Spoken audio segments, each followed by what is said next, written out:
بسم اللہ الرحمن الرحیم۔ جہاں علم کے اندر کمال رکھتے تھے اور علم کے سمندر تھے، وہیں پر علم کے اعتبار سے اور تقوی کے اعتبار سے، حسن خلق کے اعتبار سے اور خودداری کے اعتبار سے بھی آپ بلند مقام رکھتے تھے۔ سیدی اعلیٰ حضرت رحمۃ اللہ تعالیٰ علیہ آپ پوری عمر نماز ہمیشہ پابندی سے باجماعت ادا فرماتے رہے۔ آپ بیمار بھی ہوتے تب بھی خدام آپ کو کرسی پر اٹھا کر مسجد میں لاتے اور آپ باجماعت نماز پڑھا کرتے تھے، اور فرض نماز کے لیے باقاعدہ اہتمام کرتے تھے۔ صرف کرتے اور پاجامے میں اور ٹوپی میں فرض نماز نہیں پڑھتے تھے، بلکہ باقاعدہ اس کے لیے آپ انگرکھا یعنی ایک آپ جبہ زیب تن فرمایا کرتے اور ایک دستار مبارک باندھا کرتے تھے۔ بغیر دستار کے اور جبے کے آپ فرض نماز نہیں پڑھتے تھے، یعنی باقاعدہ نماز کا اہتمام کرتے تھے۔ اور مولوی حسین محمد حسین چشتی نظامی وہ کہتے ہیں کہ اعلیٰ حضرت رحمۃ اللہ تعالیٰ علیہ نہایت ہی اطمینان و سکون سے نماز پڑھا کرتے تھے۔ آپ کہتے ہیں کہ عام لوگ جتنی دیر میں 6 بلکہ 8 رکعتیں پڑھتے ہیں، میں اتنی دیر میں 4 رکعتیں پڑھتا ہوں، اور میں جتنی دیر میں 4 رکعتیں پڑھتا ہوں، اعلیٰ حضرت رحمۃ اللہ علیہ اتنی دیر میں 2 رکعتیں پڑھا کرتے تھے۔ اس قدر نہایت تسلی سے اور اطمینان سے آپ نماز ادا فرمایا کرتے تھے۔ آپ مسجد کا بڑا احترام فرمایا کرتے تھے۔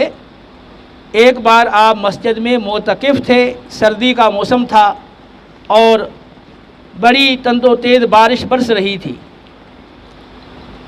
اور آپ کو نماز عشاء کے لیے وضو کی حاجت تھی، لیکن مسلسل تیز بارش ہو رہی تھی اور سردی کا موسم تھا۔ باہر کوئی ایسی جگہ نظر نہیں آ رہی تھی جہاں آپ بیٹھ کر وضو فرما سکیں۔ مجبوراً مسجد کے اندر بیٹھ کر آپ نے اس طرح وضو کیا کہ اوپر اوڑھنے والا لحاف یعنی رضائی کو آپ نے 4 تہیں کر کے اس کے اوپر وضو کیا، تاکہ مسجد کے فرش پر پانی کا ایک قطرہ بھی نہ گرے۔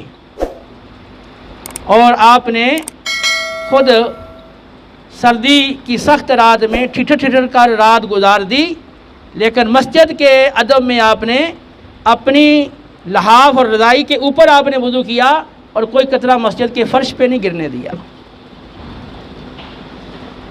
اس دور کے اندر مساجد میں لالٹین جلائی جاتی تھی، اور لالٹین میں مٹی کا تیل ڈالا جاتا تھا۔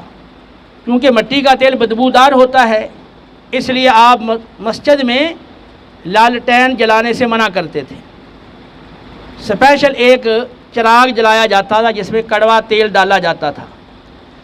تو ایک بار سردی کا موسم تھا، تیز ہوا چل رہی تھی، تو ہوا کے تیز جھونکے بار بار چراغ کو بجھا دیتے۔ تو خادم نے چاہا کہ اس کا کوئی حل تلاش کیا جائے، چنانچہ ایک انہوں نے لالٹین تیار کروائی اور اس میں انڈی کا تیل ڈالا اور وہ لا کر مسجد میں رکھ دی۔ اللہ رحمۃ اللہ تعالیٰ علیہ نے فرمایا کہ آپ کو معلوم نہیں کہ مسجد میں مٹی کا تیل جلانا منع ہے، تم نے لا کر یہاں لالٹین رکھ دی ہے۔ کہنے لگے حضور اس میں نے مٹی کا تیل نہیں ڈالا، رنڈی کا تیل اس میں ڈالا ہے۔ تو آپ نے فرمایا کہ عام لوگ تو اس میں مٹی کا تیل ہی ڈالتے ہیں، تو کوئی شخص یہاں سے گزرے گا تو وہ یہی کہے گا بھی یہ احمد رضا خان یہ دوسروں کو تو فتویٰ دیتے ہیں کہ مٹی کا تیل بدبودار ہے، مسجد میں نہیں جلانا چاہیے، اور خود مسجد میں جلا رکھا ہے۔ یا تو ایسا کرو پھر تم یہاں بیٹھ جاؤ، جو بھی یہاں سے گزرے پھر اس کو بتاؤ کہ اس میں یہ فلاں تیل ہے، یہ مٹی کا تیل نہیں ہے، یا پھر اس کو یہاں سے اٹھا لو، کیونکہ حدیث پاک میں ہے کہ تہمت کی جگہوں سے بچو۔ سیدی اعلیٰ حضرت رحمۃ اللہ تعالی علیہ ایک بار 26 رمضان مبارک کو مسجد میں معتکف ہوئے۔ مولوی محمد صاحب میرٹھی بیان کرتے ہیں، کہتے ہیں کہ میں ماہ رمضان مبارک کی 20 تاریخ سے بریلی شریف کی مسجد میں معتکف ہوا۔ اعلیٰ حضرت روزانہ مسجد میں آتے اور کہتے کہ میرا بھی جی چاہتا ہے کہ میں اعتکاف کروں، لیکن فرصت نہیں ملتی۔ 26 رمضان مبارک کو بالآخر آپ معتکف ہو گئے۔ آپ سحری کے اندر ایک پیالی فرنی اور ایک پیالی چٹنی استعمال فرمایا کرتے تھے، اور افطاری میں صرف آپ پان استعمال کرتے تھے۔ یہ بڑی پختہ عادت تھی، بعد میں آپ نے اس کو ترک کر دیا تھا۔ تو فرماتے ہیں کہ گھر کا ایک ملازم بچہ وہ آپ کے پاس یہ افطاری کا سامان یعنی وہ پان لے کر آیا کرتا تھا۔ تو ایک روز تاخیر ہو گئی، تقریباً 2 گھنٹے مغرب کے بعد وہ بچہ پان لے کر آیا، تو آپ کو سخت ناگواری ہوئی۔ تو آپ نے اس بچے کے سر پر ایک چپت مار کر کہا کہ اتنی دیر سے کیوں آئے ہو؟ پھر یہ رات گزری، جب سحری کا وقت ہوا تو آپ سحری سے فارغ ہوئے تو مسجد کے دروازے پر آئے۔ مولوی محمد صاحب کہتے ہیں کہ میں اور رحیم اللہ جو آپ کے گھر کے ملازم تھے وہ وہاں کھڑے تھے۔ آپ نے فرمایا کہ تم دونوں میرے کام میں مخل نہ بنو۔ وہ مولوی محمد صاحب کہتے ہیں کہ ہم گھبرائے، ہم نے کہا کہ حضور ہم تو خادم ہیں، ہم آپ کے کام میں مخل کیسے ہو سکتے ہیں؟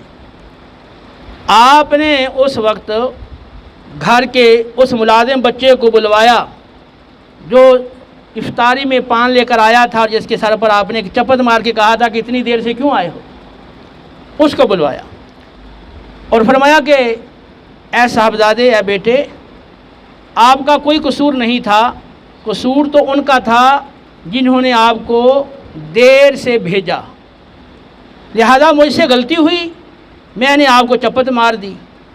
تو آپ نے اپنے سر سے ٹوپی اتار کر کہا کہ لو تم بھی اس کے بدلے میں میرے سر پہ چپت مارو۔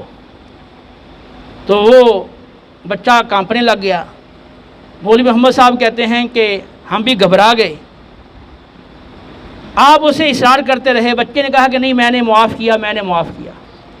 اعلیٰ حضرت رحمۃ اللہ تعالیٰ علیہ فرمانے لگے کہ تم ابھی نابالغ ہو اور تم معاف نہیں کر سکتے ہو۔ پھر آپ نے اپنا بیگ یا اپنی صندوقچی منگوائی اور اس میں سے کچھ پیسے نکالے اور بچے کو کہا کہ یہ پیسے میں تم کو دوں گا، لہذا تم میرے سر پہ چپت مارو۔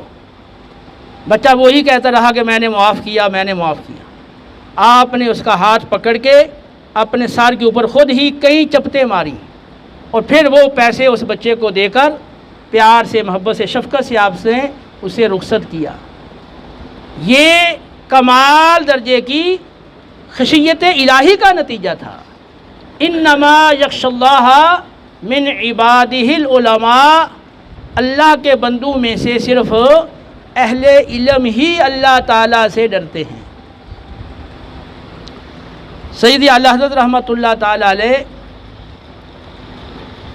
کا معمول تھا کہ آپ شروع کے اندر نذرانہ قبول نہیں کیا کرتے تھے۔ ہاں کوئی معمولی نذرانہ اگر آپ کو دیتا تو اس وجہ سے کہ یہ کہیں نہ سمجھے کہ یہ تھوڑا ہے، قلیل ہے، اس وجہ سے قبول نہیں کیا، تو اسے تو آپ قبول فرما لیتے، لیکن کوئی بڑا نذرانہ یا نظر آپ قبول نہیں کرتے تھے۔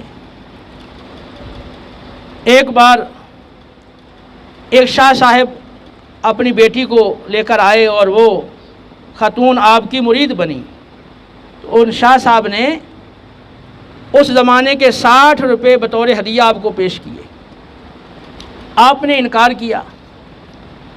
انہوں نے سمجھا کہ شاید آپ کو پتہ نہیں کہ یہ کتنی بڑی رقم ہے، اس لیے آپ نے انکار کر دیا۔ تو انہوں نے کہا کہ حضور یہ 60 روپے ہیں۔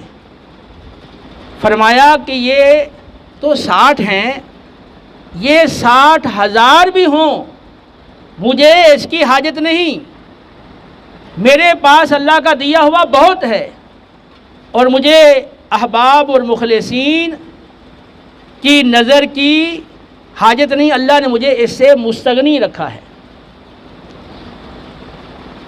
پھر بعد میں جب آپ کی نظر سے یہ حدیث پاک گزری کہ اگر تمہیں بغیر طمع اور لالچ کے کچھ دیا جائے تو اسے لے لو، اگر نہیں لوگے پھر بعد میں ایک وہ وقت آئے گا کہ تم مانگو گے تو نہیں ملے گا، تو اس کے بعد پھر آپ نظر قبول فرما لیا کرتے تھے۔